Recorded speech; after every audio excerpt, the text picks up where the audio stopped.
Okay, so we can get this started. Go ahead. Great. Hello, everyone, and welcome to another session of Child Links videos where we really try to focus on issues that affect young boys and girls, particularly as it relates to sexual violence. So if you've been following some of our content over the past few months, you'll know that we have been really promoting the Blue Umbrella Day campaign, which focuses specifically on sexual violence against young boys, who a lot of times tend to fall through the crack because there's a lot of heavy stigma as it relates to sexual abuse against them. And there's also the belief that young boys cannot experience it. So as part of that awareness campaign, we are having another video, and today is really focused on the ways within which parents and caretakers can help to, support children of grooming, learn some of the grooming strategies that are often employed, and how also those within other sectors can really keep an eye out and learn more about grooming within their own respective spaces and communities. So today we have with us Cara Lord.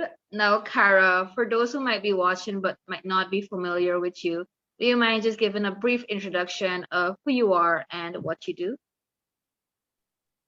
Sure. Thank you, Okola, and hello to everyone. Thanks so much for having me on.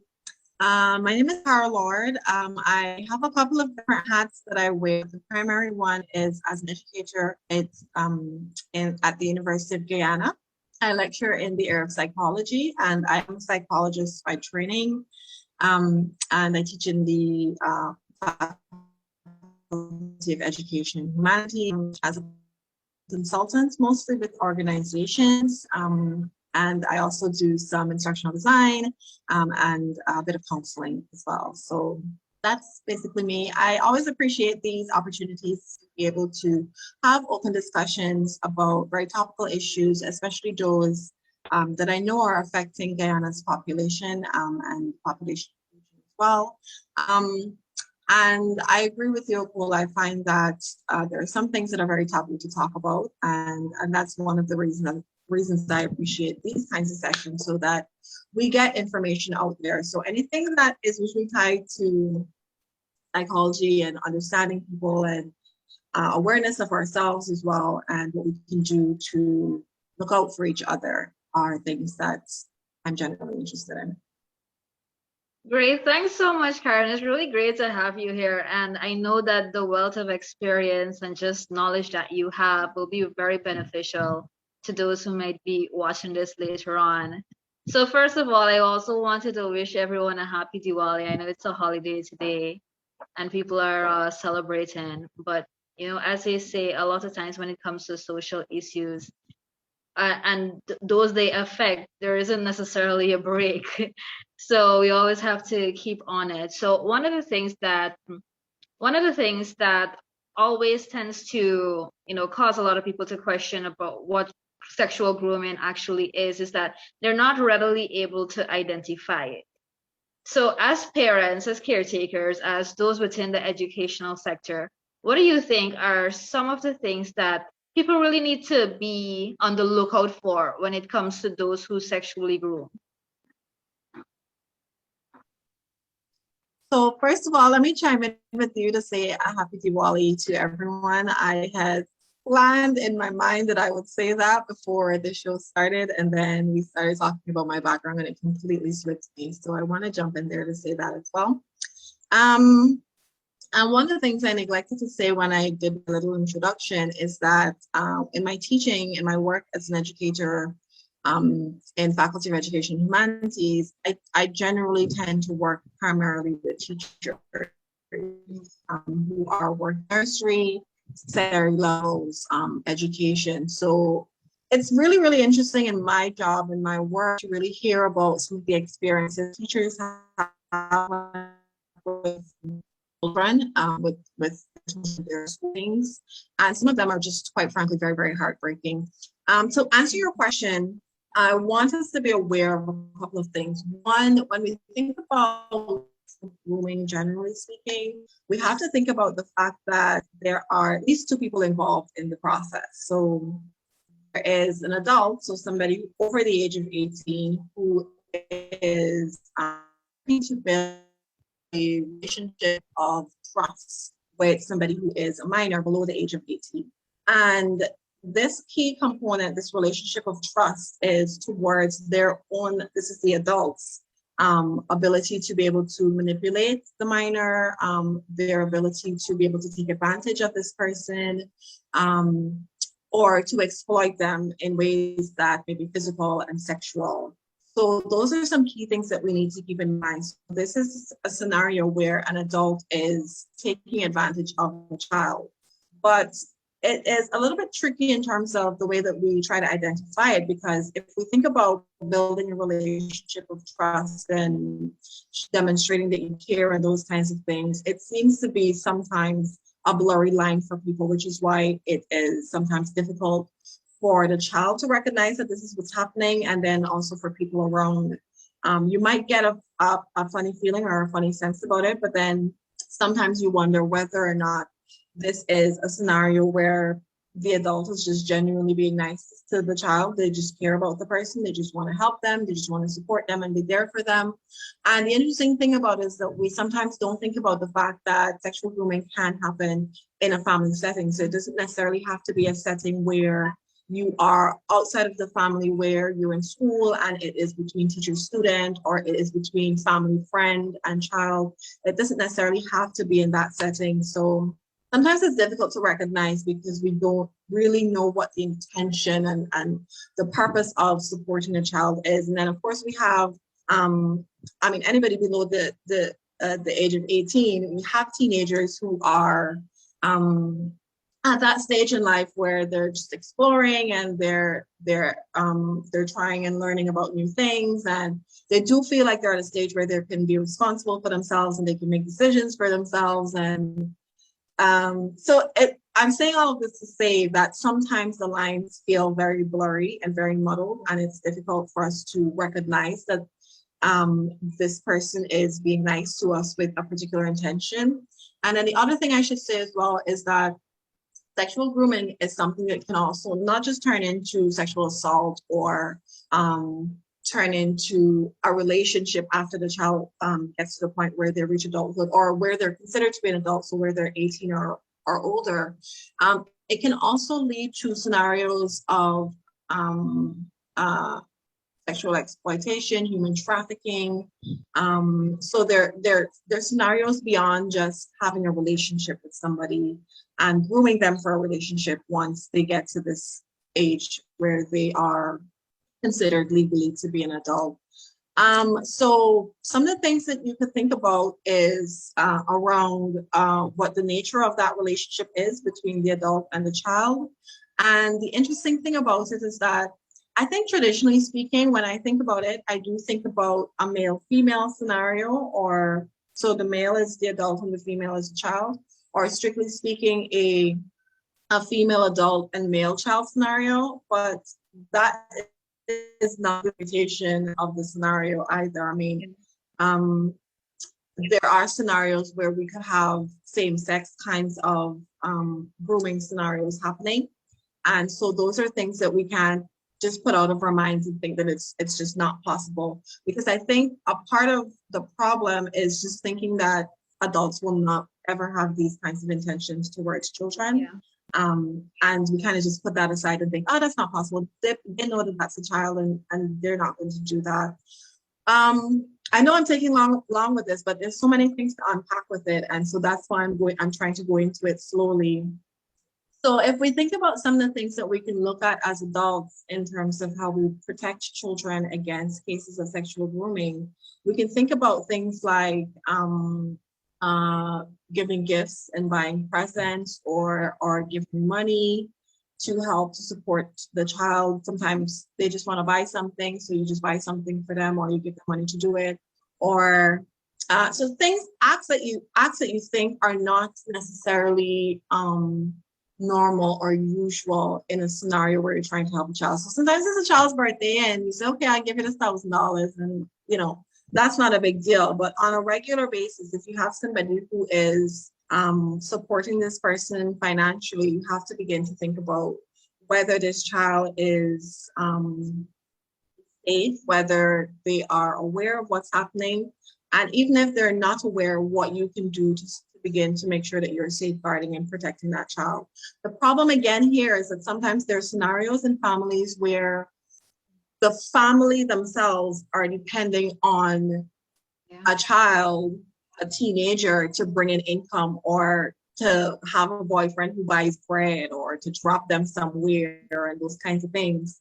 And so these things are just overlooked, and we think about them as, oh, well, she likes older guys or he likes older women or whatever the case is. And we don't recognize it as a problem.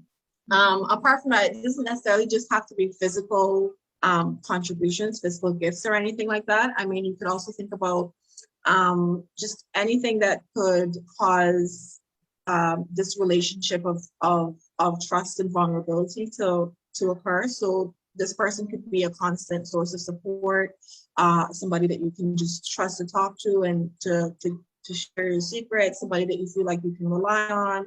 If you're in a pinch, you can call them, ask for advice. These are general things that we want to be able to do, you know, with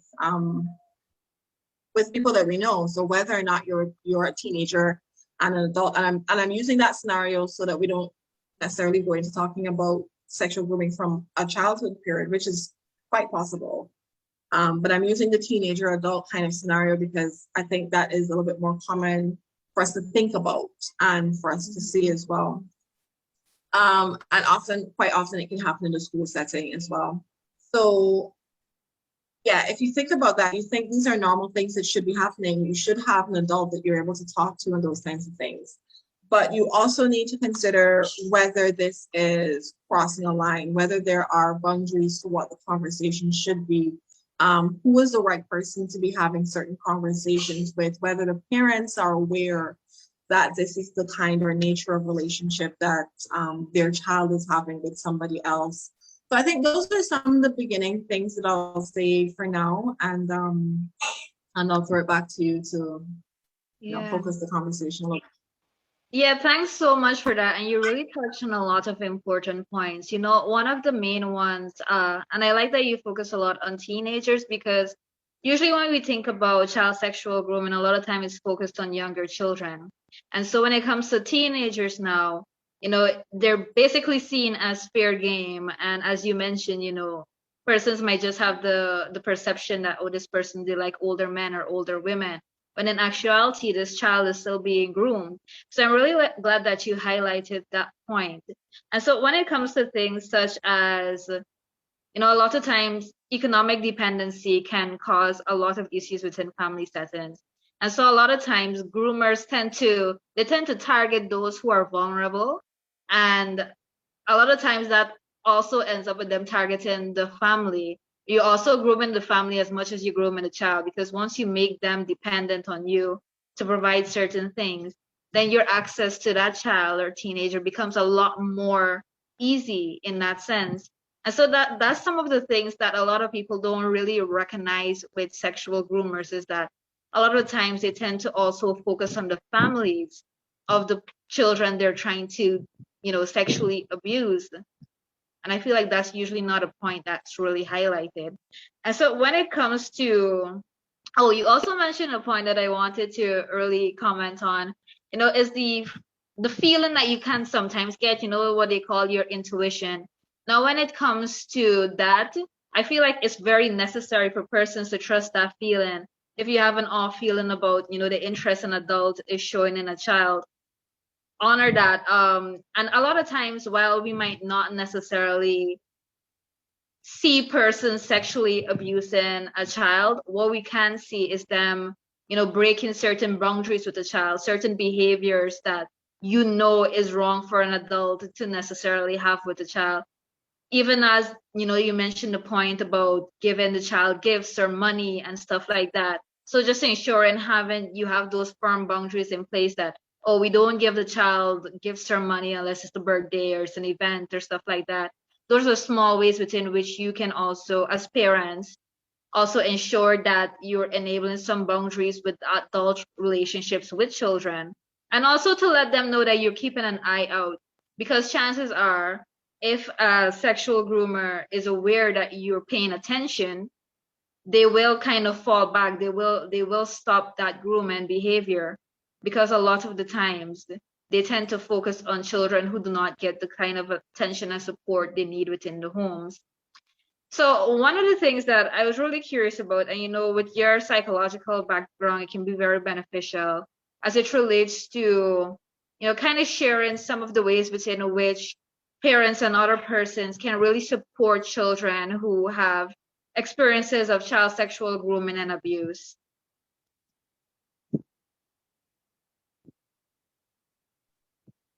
Right. So you're asking me to share tips in terms of how you support a child who's being abused? Yes. Okay, sorry about that. There's a bit of a delay there, and Yes, no problem. I didn't hear it all at once. All right, so I'm going to share it out. There are a couple of things that I want to say in response to some of the comments that you've made as well.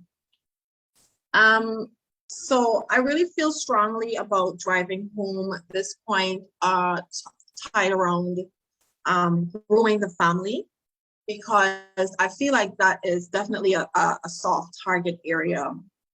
So it's nothing, but it's a lot more common to see cases where the child is really well protected, well taken care of. Their parents and guardians are paying attention to them. They're supporting them financially. They have extracurricular activities and these kinds of things. I'm not saying it's impossible. I'm saying that, as you said, it is a lot more easier to prey on children who are not as safeguarded. Their parents are busy. They may come from broken home backgrounds. They may have financial needs and those kinds of things. So those are very, very vulnerable soft points. And then what tends to happen is not just as a result of the need, but as well as a result of just your personal level of comfort with somebody. Then you feel like, oh, this person helps out. Oh, there's no reason to drive this person away. This person to be here so that we can do this, so we can put food on the table, so we can pay bills, those kinds of things. So that's very, very realistic. It makes me want to drive home the point of that adult responsibility. Some people talk about grooming from a standpoint of the, and this is, I'm going to say it and it's going to sound really, really bad, but I'm going to say it anyway.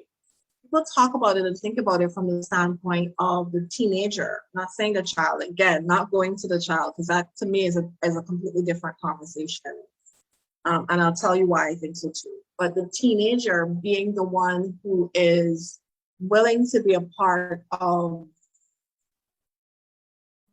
that kind of, even if they don't call it dating, enjoy that kind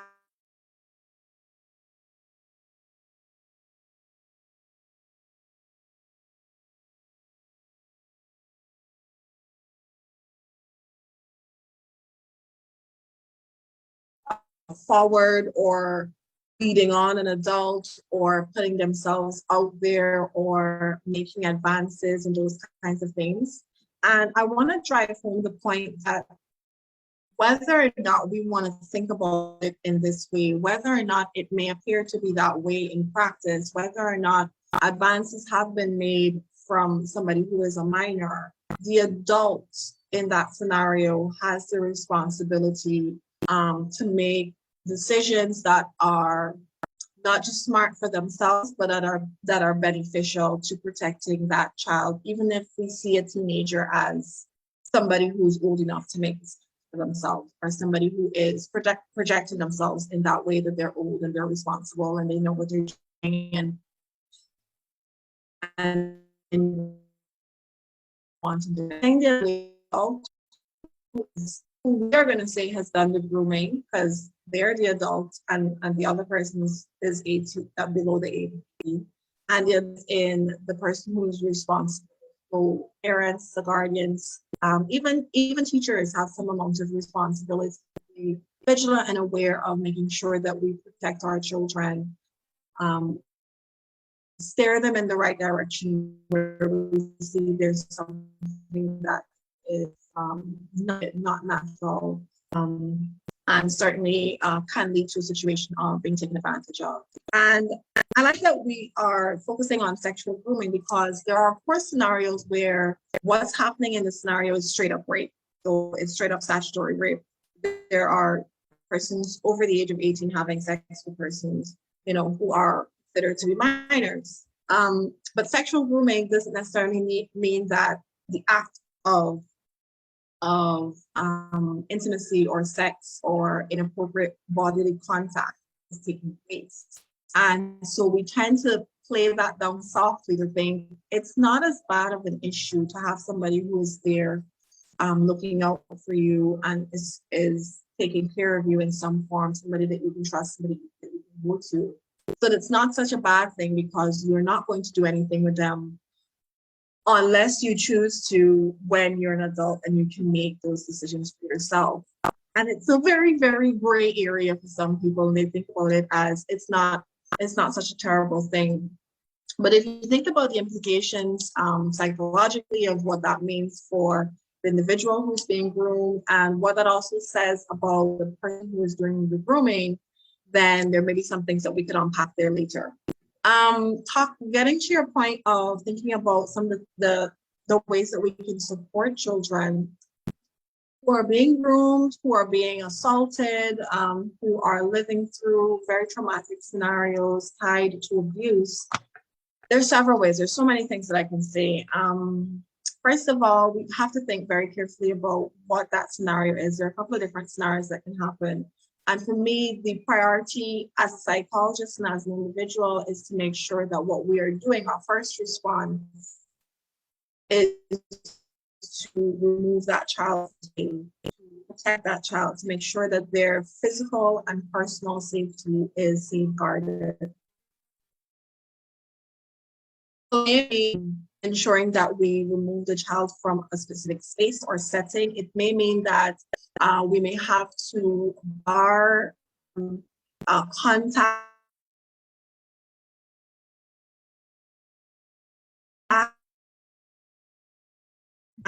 scenario where we are putting, as you said, boundaries. And I love that word. I love that term because you think about, as I said, some gray lines and gray areas, but sometimes we need to be sure that there are certain boundaries in place. And we also need to be sure that children are aware of some of the no-nos, some of the things that are not appropriate in terms of their interactions with people. We take it for granted and we just expect that they're going to automatically know what's right and wrong without necessarily having a conversation, without necessarily saying anything about it, without necessarily teaching them, without necessarily even leading by example to make sure that the ways that we are leading our lives, the ways that we're interacting with people are reflective of what's appropriate. So I think there are some basic things that can happen around education and around physical and social protection. And then there are also some intervention things that can happen after being exposed to trauma or being exposed to violence or exploitation and those kinds of things. Of course, some of the general things we talk about are tied to psychosocial support and counseling. They're tied to building healthy relationships with persons who are there to genuinely there who care and can safeguard and protect the child. So those are some things that I'll throw out for now.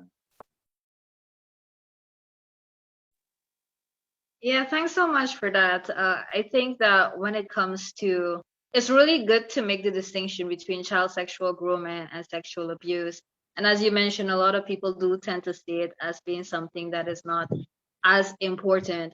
But of course, the psychological effects that can have, it really tends to take away choice in a lot of the cases, because if you're actively working to break down someone's boundaries, someone's ideas of who you are as a person and their relationship with you, then you're basically taking away their choice to make a decision that is solely based upon them. And that's one of the things that a lot of people don't recognize about child sexual grooming, is that even while sexual experiences or acts can begin after the person has passed the legal age of consent, a lot of the times this is something that a lot of groomers tend to rely upon. They intentionally groom persons when they are children and wait until they are over the age of consent to begin sexual contact. And it's really one of those gray areas within the law that a lot of people tend to exploit. So it's always good to raise those points and ensure that people understand that sexual grooming really tends to take away the future choices that persons are able to make in relation to other persons who are actually doing the grooming. So when it comes to, I know you briefly mentioned some of the points about how it can impact children, teenagers, even the groomers themselves. Do you want to expand a bit on that? Absolutely, I can. So I like that you talked about um, the way that grooming, I like that you segued into the way that grooming affects the individual in terms of the child and what that might mean even after they become an adult, even after they pass that threshold of becoming 18 years and older. One of the things that I would say to bring out there as well is when we think about the fact that whether we want to think about it as intentional or intentional, we think about the fact that sexual grooming occurs. And what tends to happen is there is not just this sense of comfort and trust that the groomer is building, but it's also a sense of dependence. And that is something that can as well rub off on the person who is being groomed, so that even in their adult relationships, I wouldn't say it takes away their choice. I would say it makes it very difficult for them to establish, build, and sustain, maintain healthy relationships, because their concept of what is healthy and normal tends to then become a bit warped, or their abnormal, really what their normal might be considered abnormal for people who have not been through that kind of interaction or trauma or have been targeted in those kinds of ways. So of course there are psychological impacts on your feelings of isolation, your feelings of intimacy, your feelings of trust, knowing who you can trust, knowing the right people to develop, who would be appropriate to develop good relationships with. And so there can be long-term psychological effects that relate to your own sense of self-worth, your own feelings about who you are, and your image and how people see you, and how you might be, how this might impact any future relationships you want to have.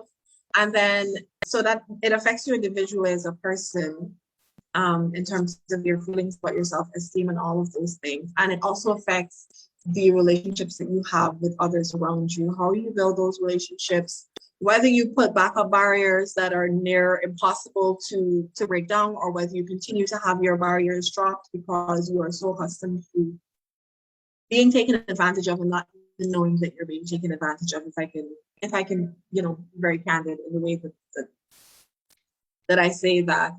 Yeah, and then of course that can lead to very unhealthy relationships, because one, you could have people who really genuinely care about you, who want to build good relationships with you, sustainable relationships with you, who are not just there for one-off, or who see a future with you, and then you're missing out on opportunities for really having friendships, starting with friendships and having good friendships with people that can lead to intimate partnerships and relationships. And even in friendships, it can affect the way that you see people, the way that you see support from people, the way that you trust support from people, the way that you accept help from people. And I think, for each individual, the way that it impacts them is very different. So even though I'm trying to say some general things that you can think about that happens, it really does depend on your own personal internalization of it. That does affect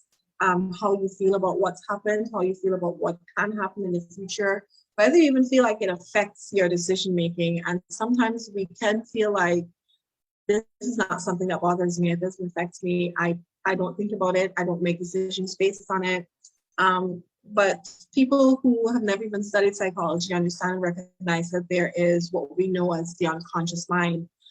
And even though we might try to get away from it, there are things that have happened to us in our childhood, in our early experiences, and even in our adult life that cause us to make certain decisions in certain ways. And so whether we don't want a repeat occurrence of something happening, whether we are once bitten, twice shy, whether we are, still optimistic about the world around us, those are very personal decisions that we make, and those are just based on the way that we internalize what our experiences have been. Were there more traumatic cases where sexual exploitation, sexual abuse, human trafficking, and those things have actually happened?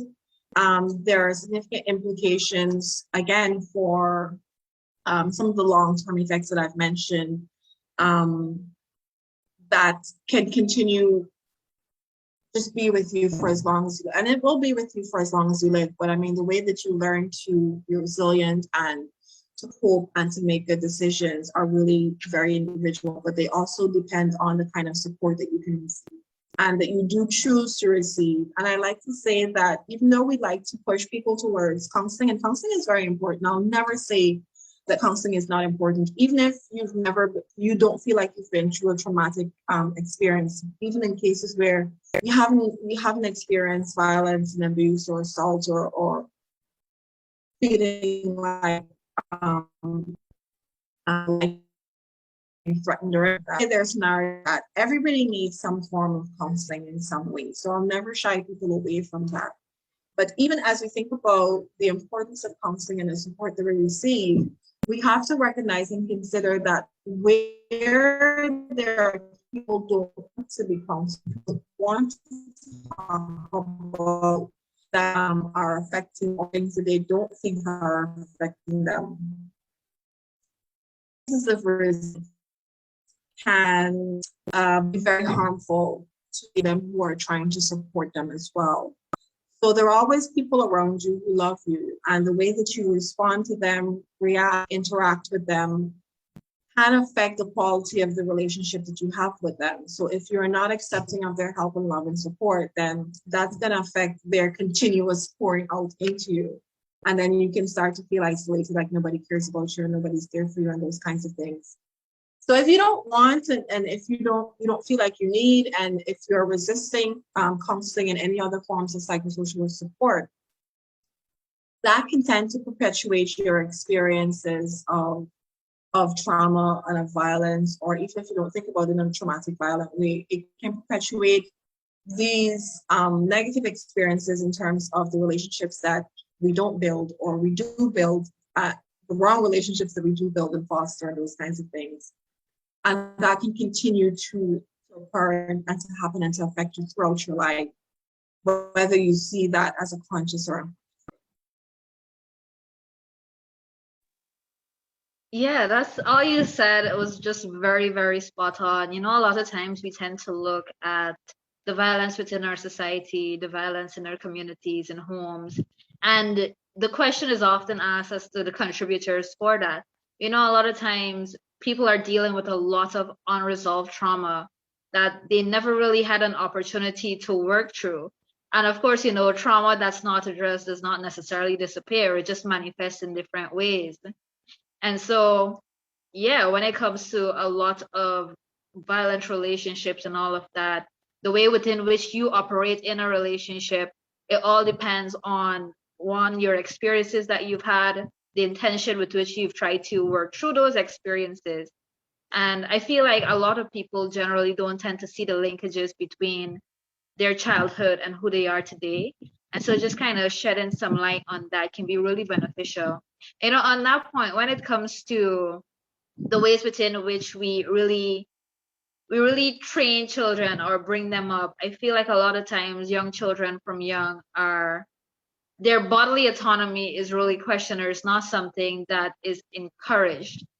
I mean, even things as simple as encouraging children to go hug somebody that they don't know. These are things that can be really harmful. Yeah, these are really things that can be really harmful, as it teaches them that their body is not their own. I just saw the question about Karen. I was really hoping Karen D'Souza would have been here with us today, but I reckon something must have come up because she's usually very reliable. So when it She's comes to here. She's here. I saw her camera on for a second, but it's off right now. So Karen she's is here. physically in Sorry, the Karen. room. So that's why I'm not sure. We're just gonna Hi, have her here to Karen. I spectate. didn't even see. I saw the tree, but I thought it was Asani that was still in the room. Karen, can you hear us?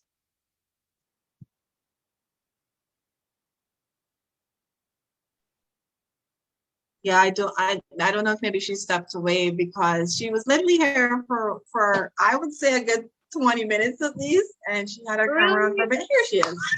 There she is. Her camera's on now. Karen, good afternoon. You I'm can so unmute sorry. her. I didn't notice. I didn't notice. I thought it was someone that was here earlier was still in the room. So I didn't see when you came in.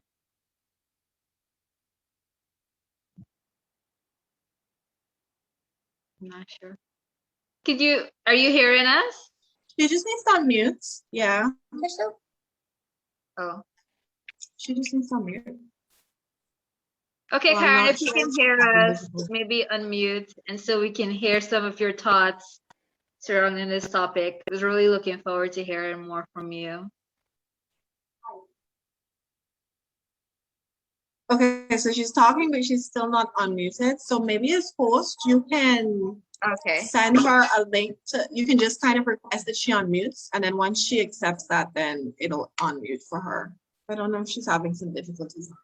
She was talking a second ago. And I know Karen does so much work in the field, so I know she'll have Yes. really, really great points to bring up.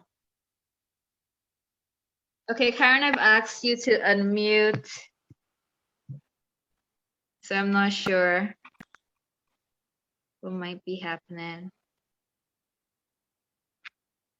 If you right click on her as well, you can request it. Yeah, I You're requested it. did that. Okay.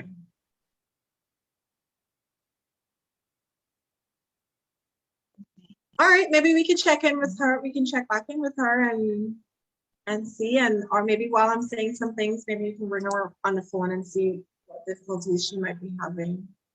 Mm-hmm. Yeah. Yeah, so while we So try do you want me to go to ahead and talk about bodily autonomy?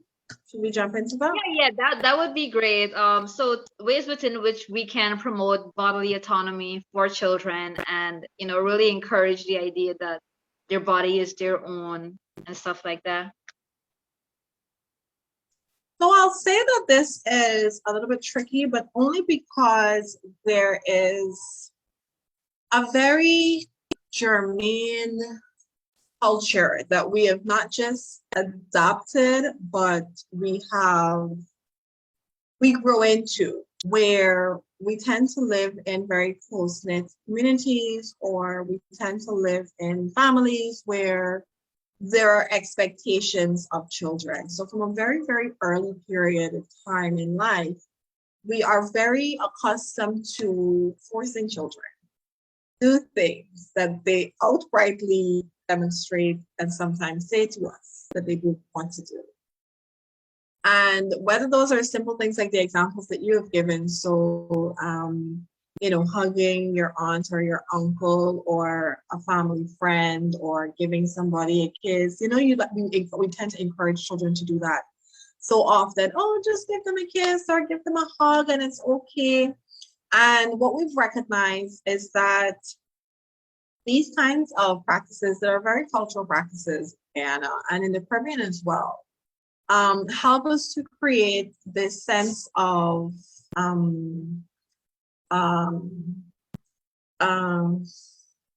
don't want to say lack of control, but there is not that individual option for you as a child to make your own personal decisions on what you're going to do.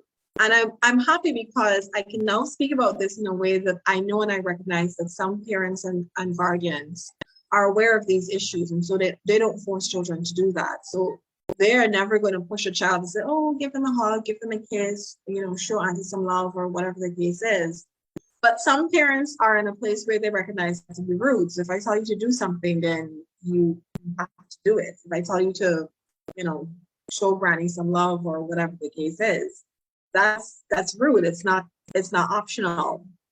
But it does help the child to think about the dominance and superiority and power that adults have. So them not having their own personal ability to make decisions. And if we again don't talk about some of these issues, that remains unchecked. So we always think about, once we are considered to be a child, once we're spoken to as a child, we always think about adults as the persons who are in power. We have to listen to them. It's disrespectful to be disobedient. It's rude to talk back. You don't have an option in certain things. And so that's one of the reasons that I guess when you get to that sense of that period of adolescence, we see a lot of pushback against that, because in that stage, we recognize that individual have things, their own sense of, and that happens since childhood, but we don't recognize it. We don't want to listen to children. They have their thoughts, and that's their business. They have to really flow with our program because we're taking care of them, and we're looking after them, and we're paying the bills, and they're not. And it's important for them to learn. It's important for them to go to school. And I'm not saying these things are not important, and I'm not saying we should encourage our children to be disrespectful or anything like that. But the one point I'll try to definitely make sure I make here is to say that children have a way of being very honest and saying things to us that we sometimes take for granted. And I feel like that personal sense of their level of comfort is something that we should listen to. So if we ask them to do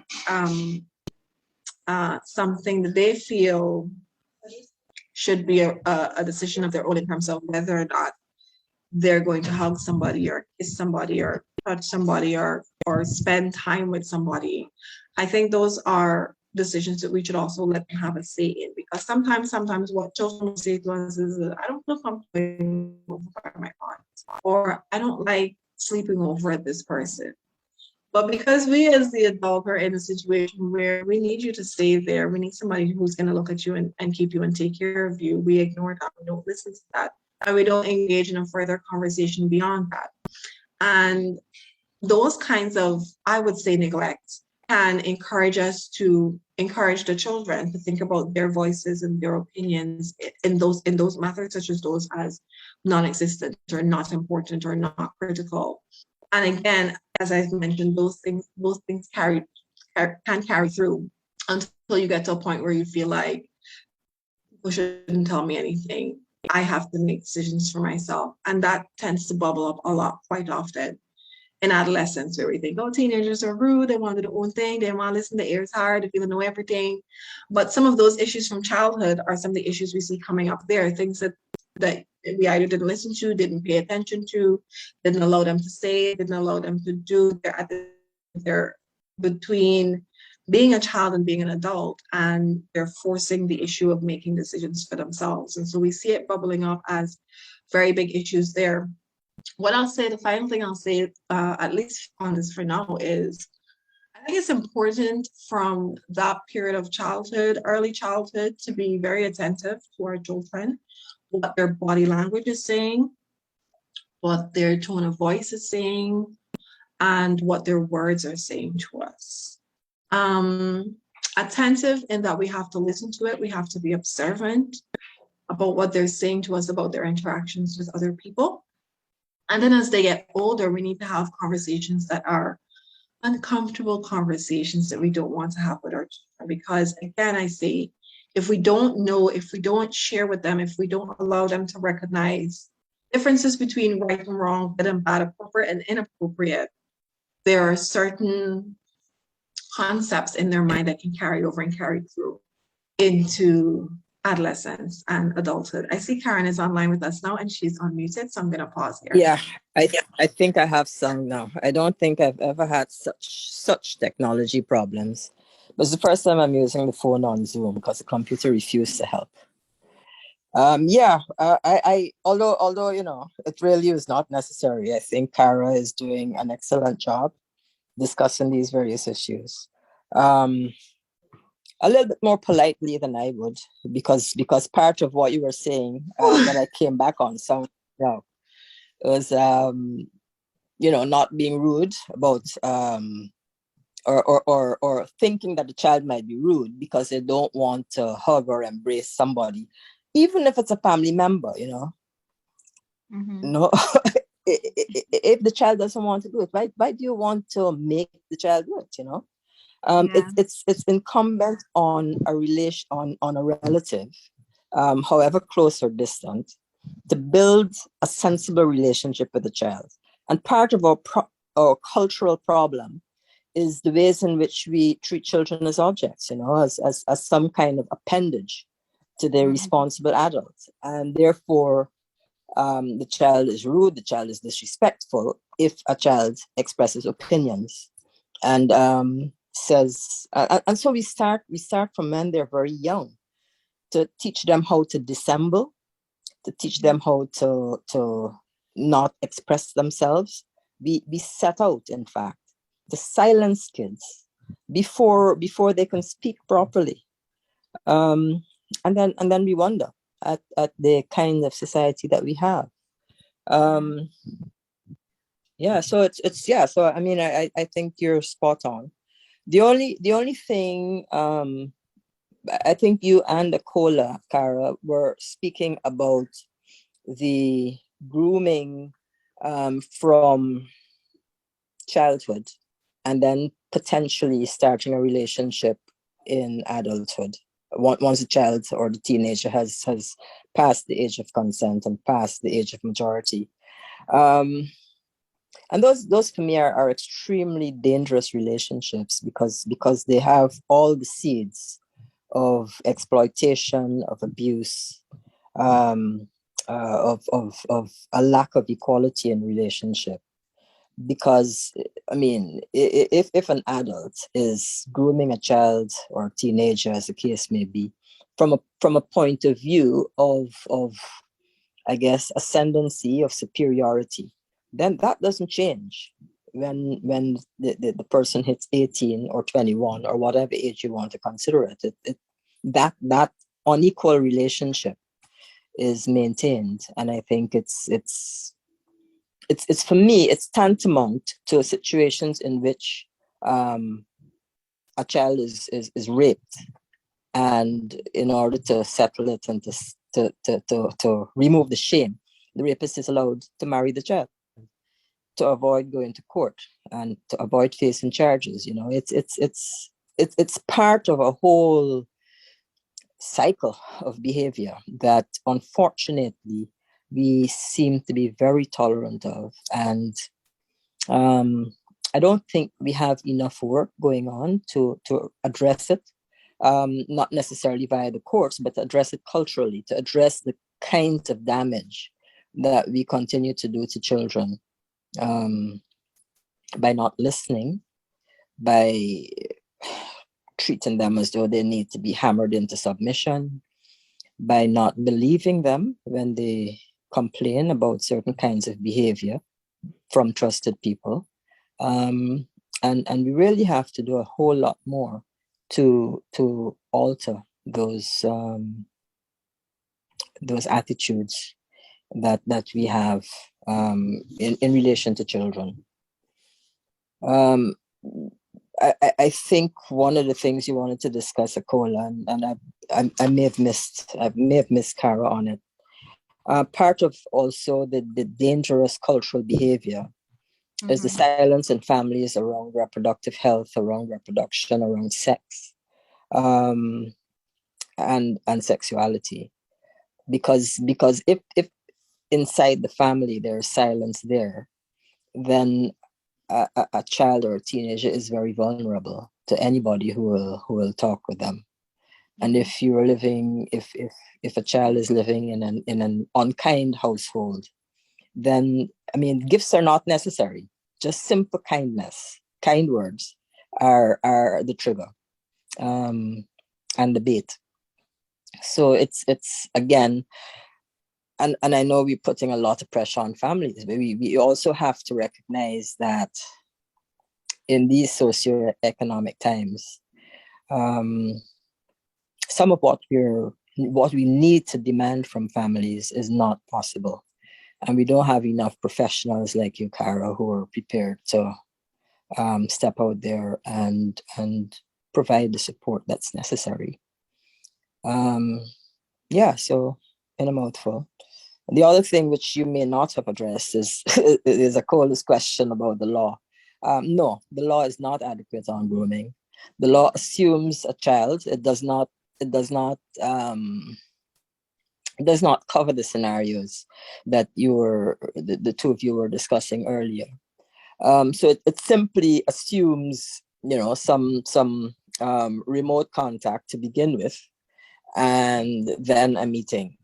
So it's very, I think, not easy to bring a charge of grooming in that sense, in the ways that our investigations go, for example, because you would then have to have some actual text. But if it's voices on the phone, then you don't have any physical evidence to present.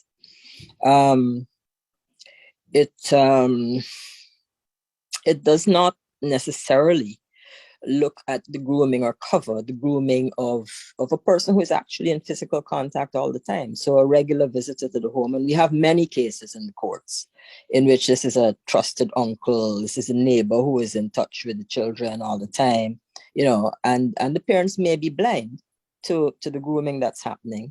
The parents may be blind to the grooming that's happening to a teenager on the way to and from school. So the law doesn't really speak to many of the scenarios and the very common scenarios that exist in Guyana. So it can definitely be strengthened there. That's my contribution. I think that Cara covered everything. From the time that I got on, I think she's covered most adequately what you wanted to discuss. Thanks but so we do much, have, Cara.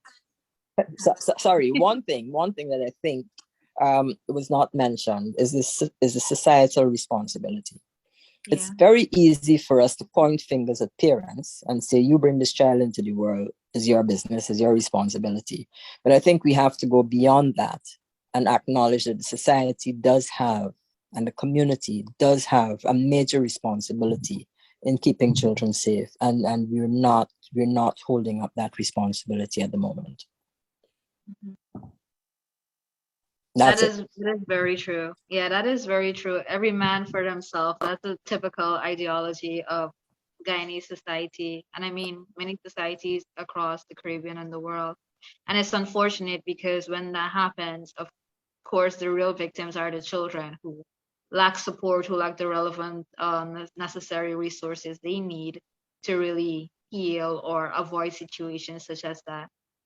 And so a lot of times, you might hear from neighbors and stuff after cases of sexual violence actually happen. You might hear from neighbors that, oh, they might have suspected something or they might have heard something, but they never actually did something. And, Karen, that really says a lot, as you were talking about the social responsibility of persons in general. And so, yeah, I think that this conversation was really insightful. And Karen, I'm really sorry I didn't see you earlier and that you were having some connectivity issues, but I'm really glad that you were able to make it and offer your contributions. And that really brings me to the end of my questions. But if there was something that I didn't ask that you feel is really relevant to the topic and you believe needs to be highlighted, please feel free to go ahead and offer your thoughts on that. The only thing that I'll just jump in to say really, really quickly is I think, I love that Karen has been here. And again, yeah, I'm really sorry that we didn't get, more from her, because she's, even in the couple of minutes, she's brought out so many excellent thoughts, and she's really added to the discussion that we've been having here. I wanted to make sure that I mention, this point of, families protecting, the wrong people, and us saying that their families and should be responsible. I completely agree with Karen. Yes, it is a family responsibility. It is a community responsibility. It is a personal responsibility, just as adult, as an adult, as a person, as an individual, to be aware of what's happening to our children, to be responsible for, our fellow, our child citizens again, and for our fellow men and women and people.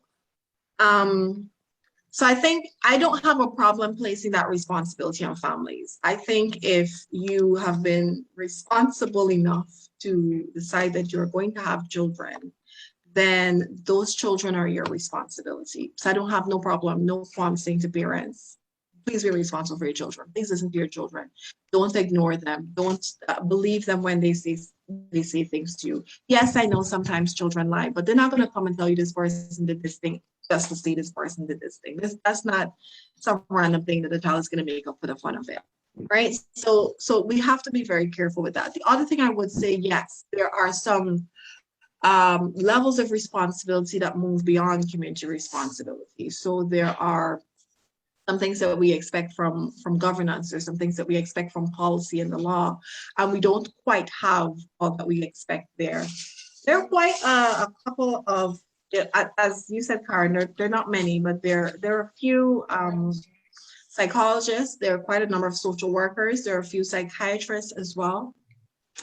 And the background really does help us to prepare to deal with these kinds of issues. But in practice, dealing with these kinds of issues are so heartbreaking. Not just the actual act and occurrence of issues of sexual violence, sexual grooming, and those kinds of things, but also the way that we see culture treating it. So families who are protecting abusers, having adults, having relationships where marriage happens as a result of or stemming off of grooming, so that, well, the married, it's fine, they have a legitimate relationship and it's okay now. And you're absolutely right, Karen. When you have somebody who's being groomed and there's this position of power that the adult is in, there's this position of control, there is this sense of dependence that doesn't change once the person becomes 18 or once they're considered an adult or 21 or whatever their age is. That dynamic relationship doesn't change. So there should be no expectation that automatically we're going to become equals and everything's going to be fine. We're going to have a very healthy relationship.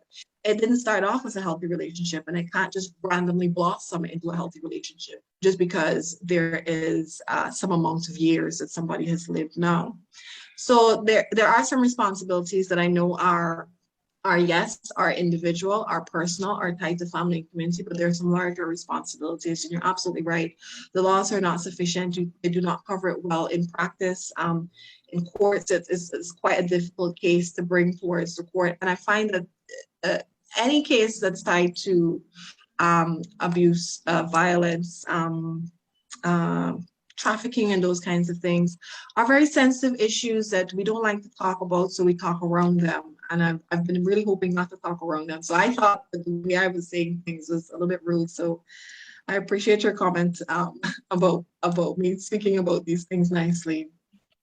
But yeah, there's some bigger things that definitely need to happen, and we do need to make sure that we have certain things in place. I'm happy that Ministry of Social Protection, they have staffing who are not just should not just be trained for it, but they are very happy to kind of make sure that they are able to jump in and work on cases that are reported to them. And there are other organizational bodies, whether they are dealing with migration and immigration kinds of issues, whether they're dealing with trafficking and sexual violence, whether they're dealing with, for example, Child Link, looking at protecting children and safeguarding them and support for them and counseling and those kinds of things. There are organizations who are maybe not happy to, maybe happy to is not the word I should say, but they're ready to, they're prepared to, they want to protect children. They want to make sure that that we have things in place to support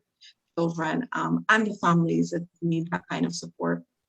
So if we can walk away from covering up these kinds of issues and pretending like they don't happen or pretending like they're not a big deal, I think that it might take some small steps, but I think once we can get to a certain point, I would consider that to be an astronomically large giant step for us in the right direction as a society and as a nation.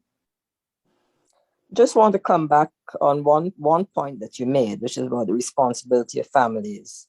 There's so many thousands of kids who are not intentionally brought into the world. So there's no plan, there's no thought about it. It is an accident. So to say that, you know, this is your choice and therefore you have to hold responsibility is not, for me, realistic. We have to acknowledge what exists in the country, what exists in the region, and start from there. So there are way too many teenage pregnancies, and I don't expect a teenager to be, you know, responsible in the same way that an adult who thought about it, who took a conscious decision, who desperately wanted a child, would not have the same attitude as a teenager giving birth purely by accident and by, you know, accidents of circumstances. So we do have to take that into account while we teach them. I mean, teenagers are still learning, you know. I mean, I know people who are in their 30s and 40s and 50s who still learning, who still don't know how to be adult. So we do need to recognize that, in as much as we would like parents to be responsible, probably the majority of parents don't know how to be, and are still themselves learning how to be adults. And we have to work around that. Yeah. Yeah, that's very, very true. Thanks so much for highlighting that.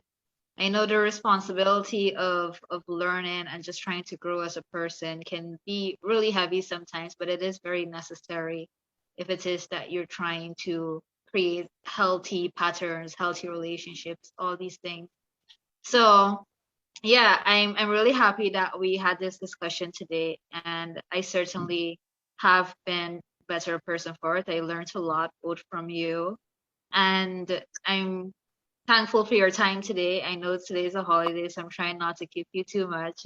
But thanks so much for taking time out of your day and being with us here today. Enjoy the rest of your days. Bye. Thanks, you guys, too. Take care.